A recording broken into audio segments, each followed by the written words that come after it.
শেরপুর ৩ আসনের উপনির্বাচনে ভোট বর্জনের ঘোষণা দিয়েছেন জামায়াত প্রার্থী মাসুদুর রহমান। শেরপুর থেকে মাকসুদুর রহমানের তথ্যচিত্রে দেখুন বিস্তারিত।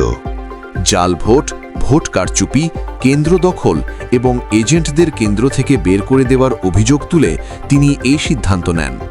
বৃহস্পতিবার বিকেল ৩টায় শ্রীবর্দী উপজেলা জামায়াতে ইসলামীর কার্যালয়ে আয়োজিত এক সংবাদ সম্মেলনে আনুষ্ঠানিকভাবে ভোট বর্জনের ঘোষণা দেন তিনি। এ সময় মাসুদুর রহমান অভিযোগ করেন, নির্বাচনের পরিবেশ সুষ্ঠু নয় এবং ভোটারদের স্বাধীনভাবে ভোট দেওয়ার সুযোগ নেই। তিনি নির্বাচন কমিশনের নিরপেক্ষতা নিয়েও প্রশ্ন তোলেন এবং অনিয়মের সুষ্ঠু তদন্ত দাবি করেন। এদিকে এ অভিযোগের বিষয়ে সংশ্লিষ্ট কর্তৃপক্ষের পক্ষ থেকে এখনও কোনো বক্তব্য পাওয়া যায়নি।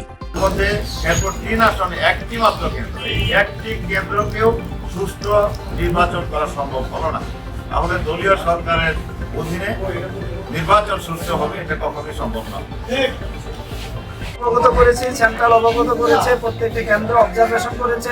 যে অভিযোগগুলি আমরা দিয়েছি সেই অভিযোগগুলি কেন্দ্র ক্রস চেক করেছে।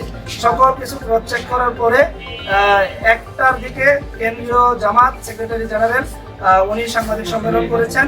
তার পরবর্তীতে 2টার দিকে জোহরের নামাজের পরে আমাদেরকে ঘোষণা দিয়েছেন ভোট বর্জনের জন্য।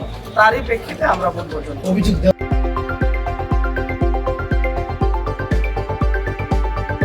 চ্যানেল 26 বাংলা।